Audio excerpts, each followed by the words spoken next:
এফতে আছিলে আপোনালোকে অলপ ভিতৰলৈ যায় অলপ পিছলৈকে যায় চালে গম পাব এতিয়া যিবিলাক মানুহ বিপিএফত জয়েন কৰাই আছে বা জয়েন কৰা বুলি কৈ আছে এইবিলাক মানুহ অৰিজিনেলি বিপিএফতে আছিলে গতিকে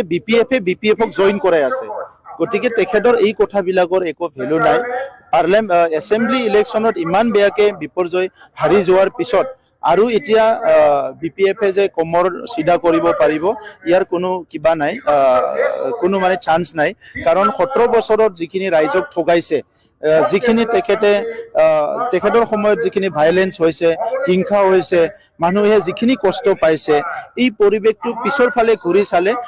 মানে মানুহৰ মনটো খিয়ৰি উঠে মানুহৰ মানে গাটো খিয়ৰি উঠে সো সেই কাৰণে আজি পুনৰ হাগ্ৰামাক ইয়াতে ৰজা পাতি আকৌ বডলেণ্ডত হিংসা হওক বডলেণ্ডৰ অঞ্চলত আকৌ ভাইলেন্স হওক মাৰপিট হওক বেয়া এটা পৰিৱেশ হওক কৰাপশ্যন হওক সেইটো ৰাইজে কেতিয়াও নিবিচাৰিব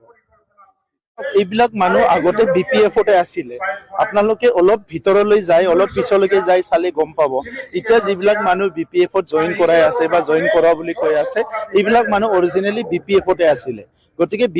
বিপিএফক জয়েন কৰাই আছে গতিকে তেখেতৰ এই কথাবিলাকৰ একো ভ্যালু নাই এছেম্বলি ইলেকশ্যনত ইমান বেয়াকে বিপৰ্যয় হাৰি যোৱাৰ পিছত আৰু এতিয়া বিপিএফে যে কমৰ সিধা কৰিব পাৰিব ইয়াৰ কোনো কিবা নাই কোনো মানে চান্স নাই কাৰণ 17 বছৰত যিখিনি ৰাইজক ঠগাইছে যিখিনি তেখেতৰ সময়ত যিখিনি ভাইলেন্স হৈছে হিংসা হৈছে মানুহে যিখিনি কষ্ট পাইছে এই পৰিৱেশটো পিছৰ ফালে ঘূৰি চালে